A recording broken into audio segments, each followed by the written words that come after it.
Princess Lysera of the Thryn people sat silently in the great silver hall, her hands folded neatly over the shimmering fabric of her gown. Around her, alien nobles and emissaries whispered in hushed tones, their voices echoing across the tall crystal pillars. The occasion was meant to be joyous, another presentation of the princess to potential suitors. But Lysera already knew how this night would end. She had lived this scene too many times before. Lysera was unlike most beings in the galaxy. Her kind, the Thryn, were known for their delicate forms and luminous skin that shimmered faintly under the stars. Among her people, her appearance was considered graceful, even beautiful. But across the wider galaxy, where strength, size, and power were seen as the marks of a worthy partner, she was judged as too small, too fragile, too breakable. One by one, noble males from different alien species had looked upon her and turned away. Some were polite in their refusal, others less so. She had heard it all before. She cannot stand beside me in battle. She would bring weakness to my bloodline.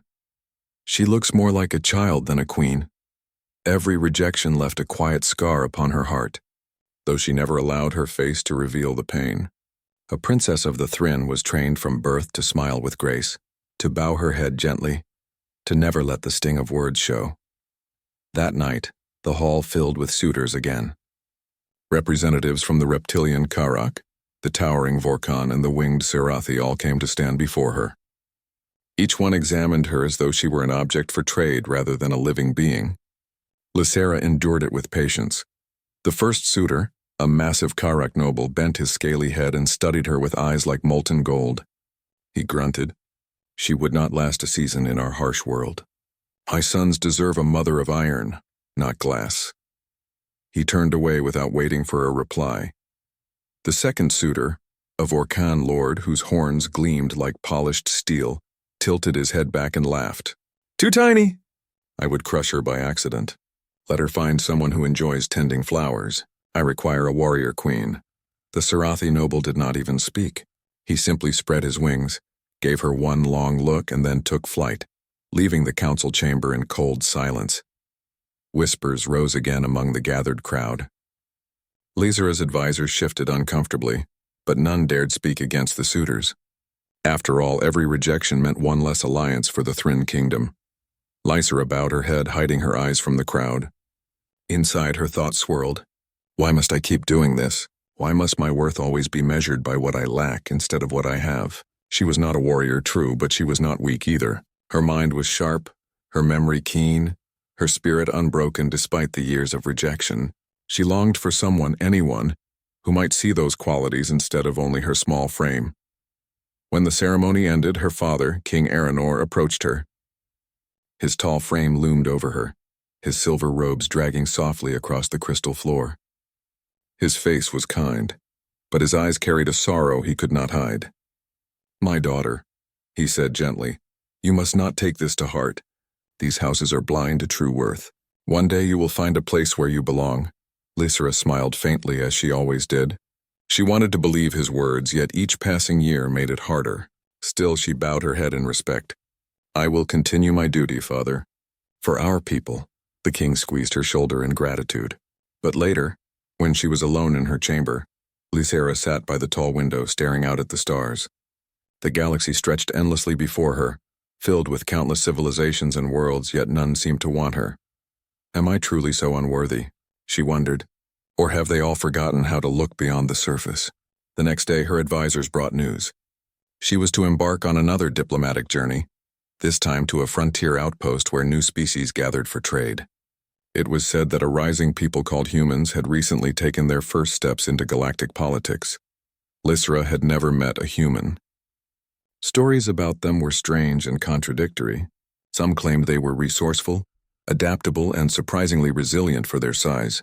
Others dismissed them as unremarkable, just another minor species trying to claim a place among the stars. Her heart sank at the thought. If mighty houses of warriors and nobles had rejected her, what hope was there with a young species no one truly respected yet? Still, she agreed to the journey. Her duty demanded it. The voyage across the stars took several weeks. During the journey, Lysera spent her time in study. She read everything she could about humans, their homeworld, Earth, their rapid expansion into space, their bold decision to send envoys to meet with powers far older and stronger than themselves. She was struck by one detail repeated in many reports. Humans were known to value things others overlooked. They celebrated art, music, stories, and personal bonds just as much as conquest and power. It was a curious thought, and one she kept close as her ship approached the frontier station.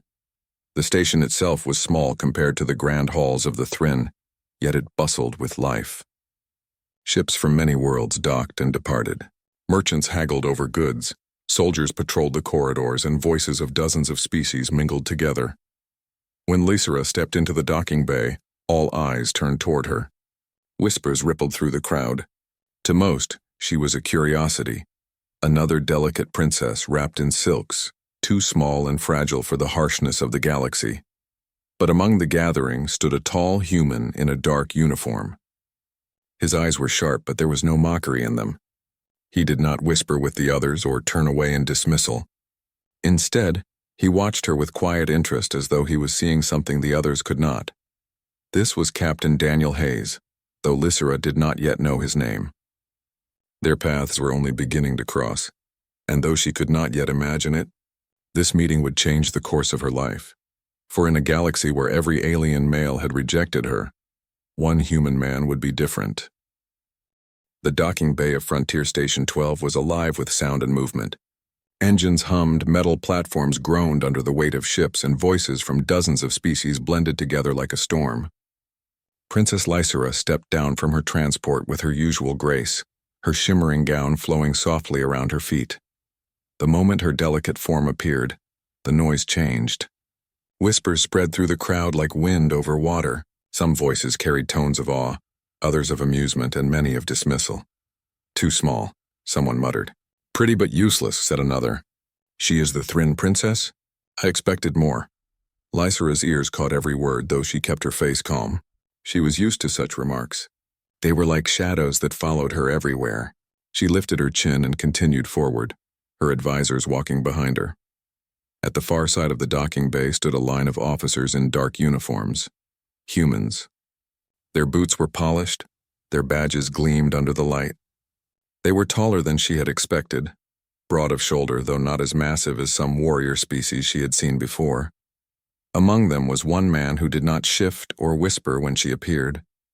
His posture was steady, his gaze focused, and his expression calm. His brown hair was trimmed neatly, and his eyes, gray like tempered steel, rested on her with neither judgment nor mockery. He simply observed her as if studying something he wanted to understand. This was Captain Daniel Hayes, commander of the human detachment on Frontier Station 12. Lysera's steps slowed slightly as her eyes met his. For a brief moment she forgot the whispers around her.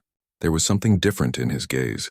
It was not hunger for alliance, not the cold calculation of suitors, not disdain for her small form. It was curiosity, Your Highness, said one of her advisors softly, pulling her back to the moment. We should move on to the reception hall. Lysera nodded and continued, but she glanced once more toward the human captain. He had not looked away. The reception hall of the station was far less grand than the crystal palaces of Thrinn, but it had a kind of rough charm. Long tables were set with food and drink from many worlds. The walls were plain metal, decorated only with banners of the Galactic Council and the newly joined Human Alliance. Soldiers, merchants, and envoys filled the room, moving in clusters of conversation. Lysera sat at the center table as tradition demanded. One by one, envoys from different species came to greet her. Some spoke polite words, but their eyes revealed indifference. Others made shallow compliments as though fulfilling a duty rather than showing true respect. She smiled gracefully at them all, but her heart was heavy. She had hoped that this frontier station, far from the glittering palaces of the core worlds, might hold something different, yet already the same patterns repeated. Then a new voice reached her. Your Highness. She turned and found herself looking up at the human captain from the docking bay. He stood tall, his uniform crisp, but his tone carried neither arrogance nor empty flattery. He bowed his head slightly, enough to show respect, but not so deeply as to mock humility. Lysera's lips curved in a small smile. Captain Hayes, is it? Yes, he said. Daniel Hayes, commander of the human contingent here. Welcome to Frontier Station 12. Unlike the others, he did not stare at her size or her shimmering gown. His gaze rested lightly on her face, steady but not overbearing. "I thank you, Captain," she said softly. "Your station is lively. It seems to carry the weight of many worlds." "It does," Daniel replied with a faint smile. "Out here, everyone passes through eventually. Traders, explorers, even troublemakers.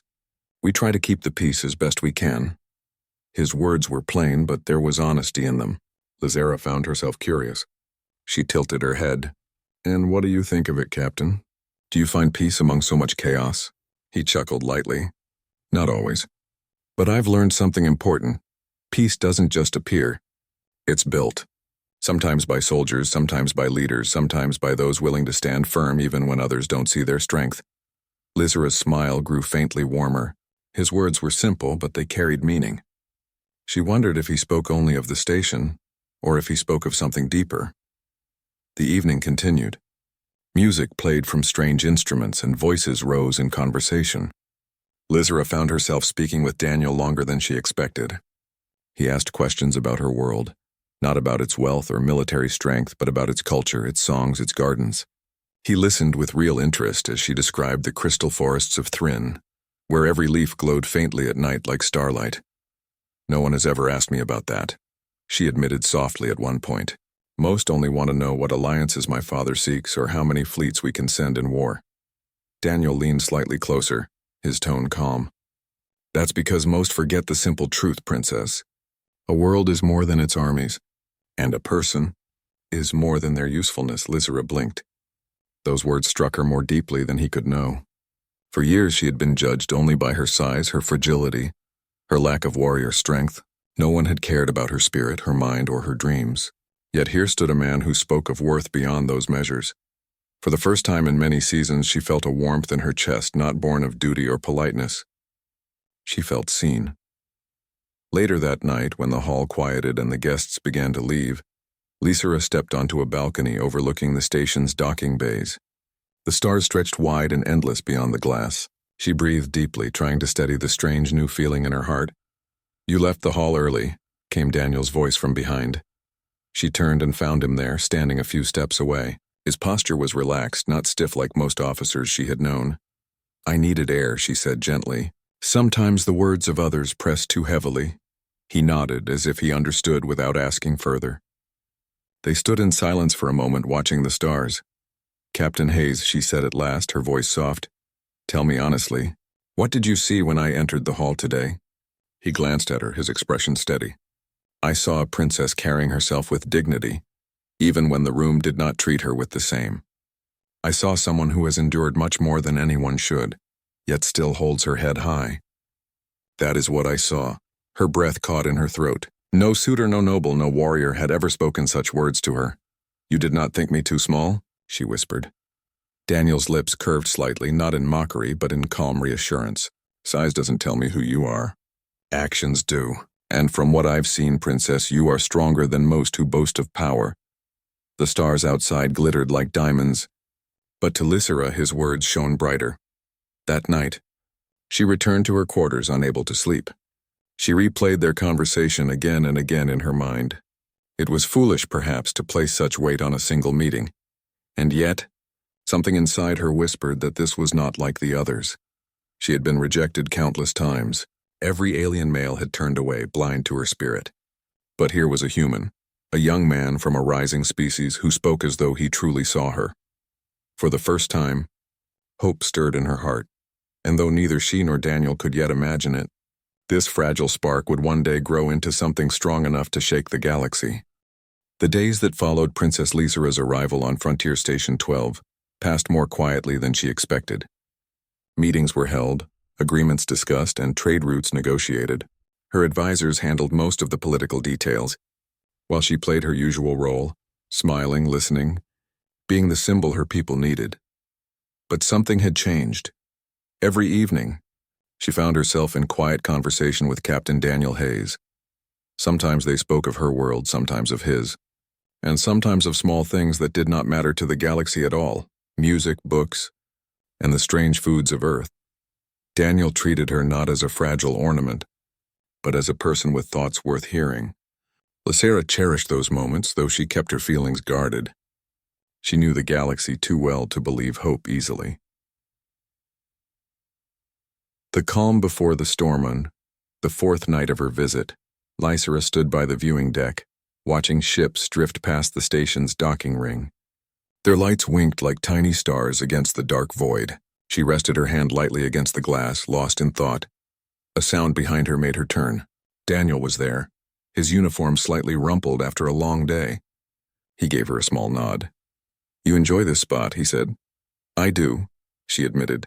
"It reminds me of home." On Thryn, the skies are filled with crystal clouds. At night, they catch the starlight and shimmer. Watching the ships, I can almost imagine I'm there. Daniel smiled faintly. "Maybe one day I'll see it myself." Lysera's heart gave a small, startled flutter, though she did not let it show. Instead, she asked, "And Earth? What does its night sky look like?" "Blue during the day, black at night," Daniel said thoughtfully. "But it's the stars that matter. My mother used to point at them when I was a boy. She'd say, 'Each one is a world waiting for you to find it.'" Lysera smiled softly. For a moment, she could almost see the child he once was staring at the stars with wonder. Their peace was broken by a sudden chime of alarms. Red lights flashed along the corridor. A voice crackled over the station's intercom. "Alert! Unidentified vessels approaching. All defense teams to stations." Daniel's face hardened instantly. "Raiders," he muttered. Lysera's advisors rushed to her side. "Princess, we must get you to safety at once."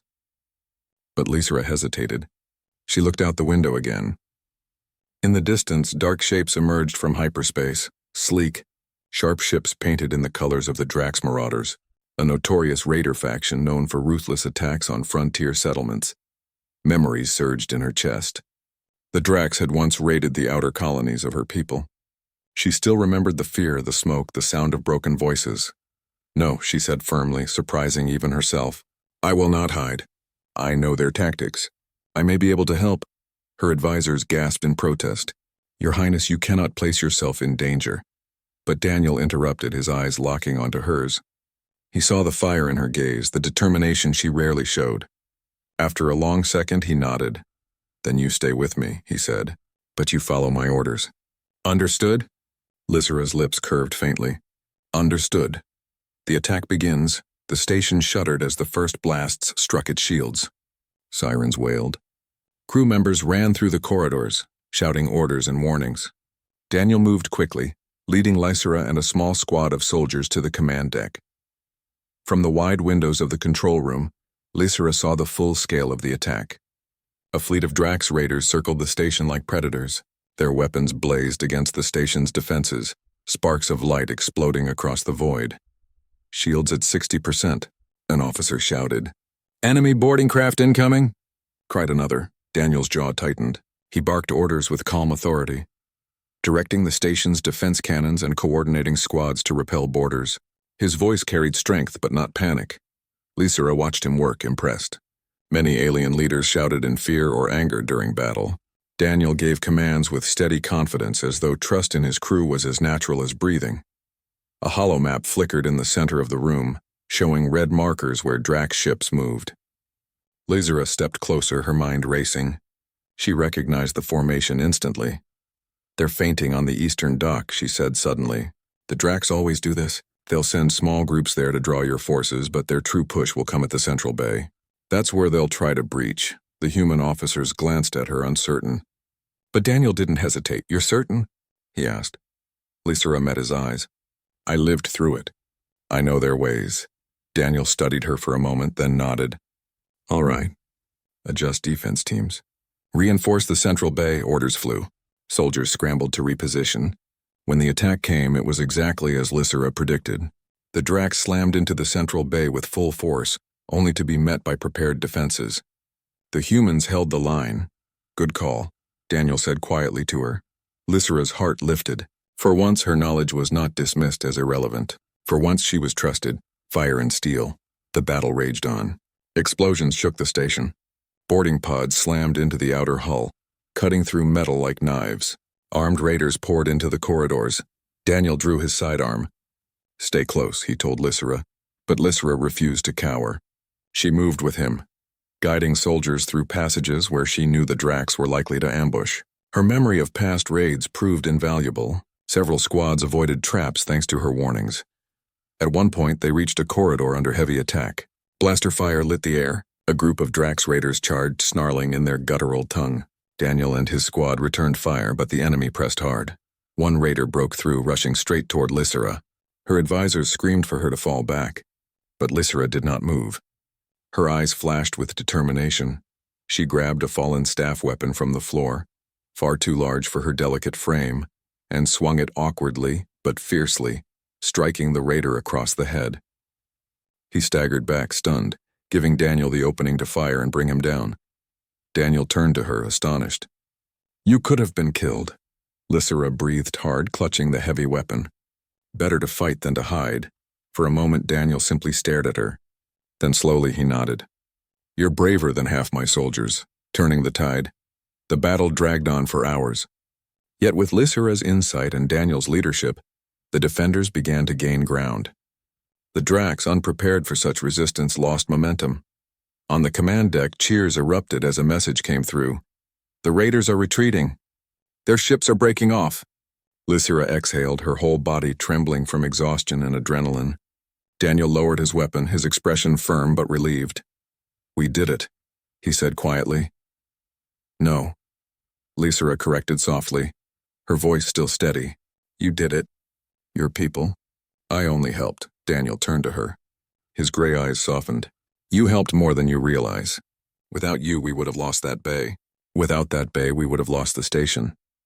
For the first time in her life, Lysera felt something she had never known outside her homeworld. Respect. True, honest respect. Aftermath: when the battle ended, the wounded were tended to, the fallen honored, and the fires extinguished. The station was scarred, but it stood. Lysera walked the corridors with Daniel at her side. Soldiers saluted her as they passed. Some even bowed their heads, whispering thanks for her guidance. Her advisors, still shaken, tried to scold her. "Your Highness, you put yourself in terrible danger." "What if—" But she stopped them with a raised hand. "Enough, I chose to fight and I regret nothing. If our people are to survive in this galaxy, we cannot always hide behind walls." Daniel glanced at her, a faint smile tugging at his lips. That night, as quiet returned to the station, Lysera stood once more at the viewing deck. Daniel joined her, as he often did. "You were remarkable today," he said softly. Lysera looked at him, her luminous eyes shining in the starlight. "No, Captain. I was only myself. Remarkable is what you saw in me." Daniel shook his head, but his gaze was warm. "I saw truth. You're not fragile, Princess. You're stronger than anyone gives you credit for, and today you proved it." Her heart swelled. All her life she had been rejected, dismissed, overlooked. But here, on a battered frontier station, one man had trusted her. For the first time, she believed she might not be unwanted after all.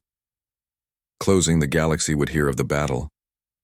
The news would spread, how a tiny alien princess, once dismissed by every suitor, had stood with humans against the raiders and helped turn the tide.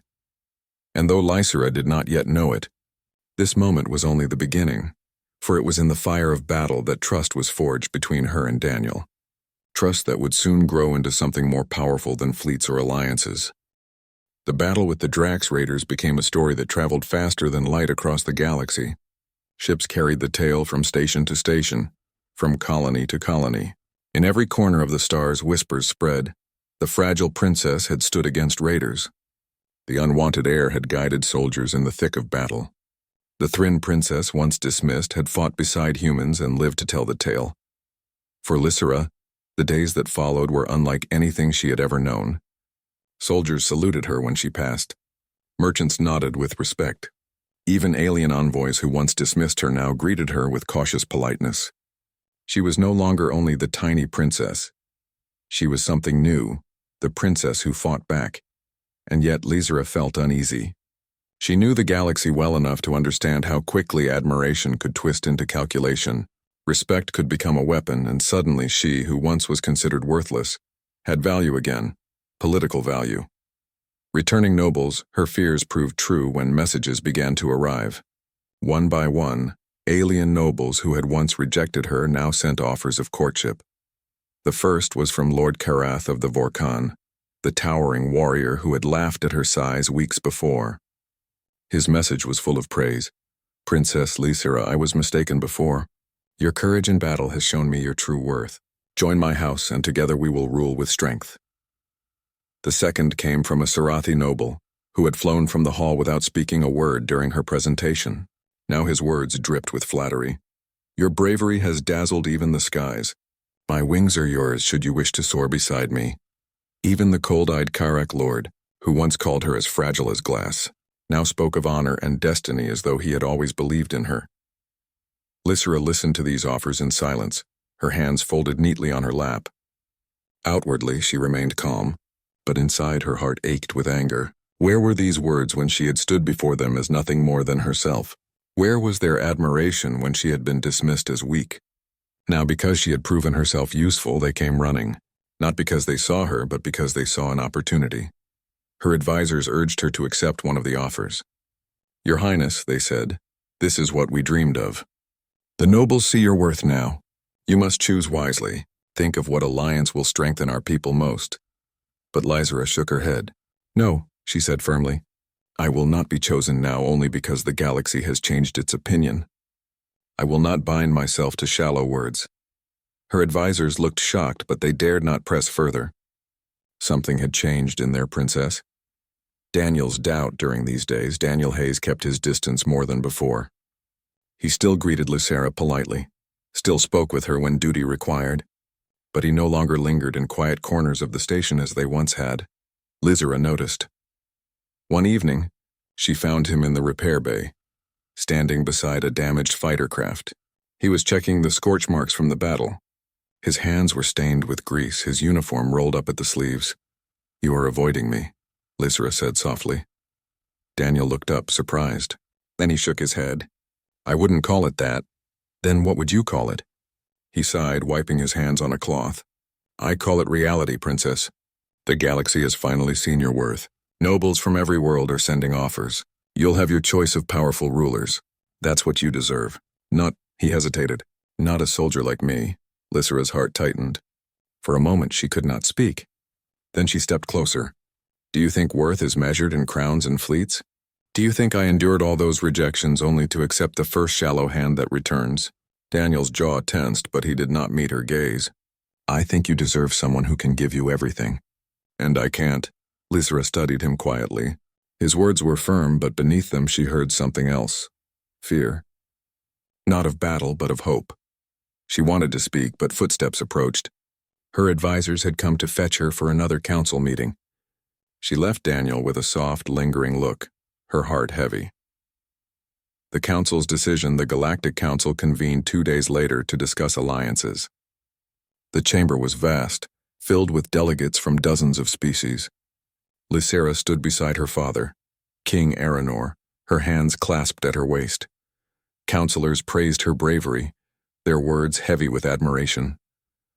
But Lysira could hear the undertones. They were not praising her because they valued her spirit. They praised her because they saw how her story might be used. Finally, one counselor spoke aloud what others hinted. Princess Lysira must now choose a partner. Her choice will strengthen the bonds of peace in this galaxy. Voices rose in agreement. Noble after noble stepped forward, each offering flowery words. Lysira listened in silence, her eyes calm, her heart steady. At last, the chamber grew quiet. All eyes turned to her.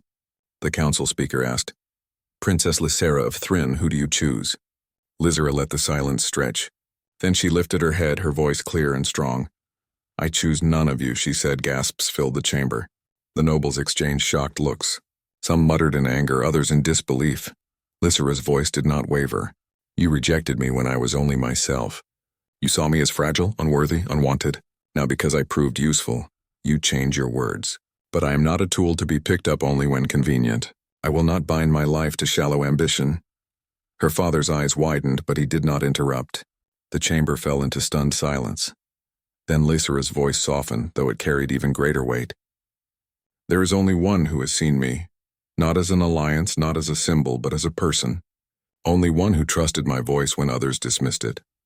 Only one who stood beside me in battle without doubt. That is the one I choose." A murmur rippled through the chamber. Nobles craned their heads. Whispers rose. Who? Who could it be? Lysera turned her gaze. It fell on Daniel Hayes, who stood among the human delegation, stunned. I choose him, she said. The chamber erupted. The shock impossible, shouted the Vorkan lord. A human? A minor species? This is madness, cried the Sarathi noble. You would disgrace your throne with a common soldier? Even some counselors protested. Princess, think of your people. Humanity is new, untested, unproven. But Lysera stood firm. Her eyes did not leave Daniel's. You speak of crowns and fleets. I speak of character. He saw me when none of you would. That is worth more than all your titles. Daniel was frozen in place. His heart pounded in his chest. He had faced raiders, storms, and battles, but never this. Lysera stepped forward, her voice ringing with finality. I will not let others decide my worth. I will not be traded like a coin. My choice is mine, and I have made it. Aftermath, the council ended in uproar. Some nobles stormed out in fury, while others whispered in cautious curiosity. The Thryn king said nothing until they were alone. Then he looked at his daughter with weary eyes. Lysera, are you certain? She met his gaze firmly. Yes, father. For the first time in my life, I am certain. King Aranor studied her for a long moment. Then he sighed, a faint smile tugging at his lips. You are your mother's daughter. She too once defied the council. Lysera's eyes softened. Her father placed a hand on her shoulder. If this is your choice, then I will stand with you. Daniel's realization later that night, Daniel found himself standing outside Lysera's chambers, unsure whether to knock. Finally, the door opened from within, and she stood before him, her luminous eyes calm. You heard me, she said softly. Daniel nodded slowly. I did, but why me? I'm no noble. I have nothing to offer you. Lysera stepped closer. You have everything that matters. You saw me. You trusted me. You never measured me by what I lacked. That is all I ever wanted. Daniel swallowed hard. For a long moment he could not speak. Then he bowed his head slightly. If this is truly your choice, princess, then I will stand by you. Lysera smiled, a soft warmth filling her chest. Not because the galaxy demands it, but because you choose it too. Daniel met her gaze, and for the first time he allowed himself to hope. Closing news of Lysera's declaration spread like wildfire. Across the galaxy, rulers mocked, envoys scoffed, and politicians raged. But in quiet corners, others whispered something new. Perhaps humanity was not so small after all. And as Lysera and Daniel stood together, the fragile princess and the human soldier, they both knew this was only the beginning of a greater story. The days after Princess Lysera's declaration shook the galaxy like a storm. Never before had a royal, especially one so carefully watched, chosen outside the noble houses. Even more shocking was that her choice had been a human, Daniel Hayes. A soldier with no crown, no fortune, and no long lineage to impress ancient rulers. Across the stars, opinions split sharply. Some called Lysera foolish, blind to tradition. She weakens her people, whispered nobles in marble halls. A princess should not throw away alliances for personal choice. Others quietly admired her bravery.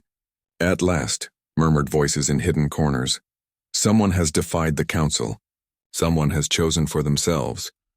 And behind it all, the name of humanity spread like wildfire. Humanity, the young race from Earth once ignored in grand halls, was now the center of every debate. Storm in the council, the Galactic Council reconvened within days. Delegates shouted over one another, their voices echoing through the vast chamber. This cannot stand, thundered the Vorkan lord, slamming his fist upon the table. A fragile alliance cannot rest on a human soldier. She insults us all, hissed the Sarathi noble, his wings bristling with anger. Our traditions mean nothing if we let this stand. But a few voices rose in her defense. A gentle-eyed ambassador of the Lumeri said, Are we not always claiming to value courage? Did she not show courage in battle and again in choice? Why then do we scorn her now? The chamber descended into arguments, each word sharpening the divide. Meanwhile, Daniel sat silently among the human delegation. His hands clenched against his knees, his jaw set. He had faced alien weapons without trembling, but this, being at the center of politics he never wanted, felt heavier than any battlefield. He asked himself again and again, why me? Why did she choose me? And each time the memory of Lysera's calm, unwavering eyes answered him. Lysera's strength.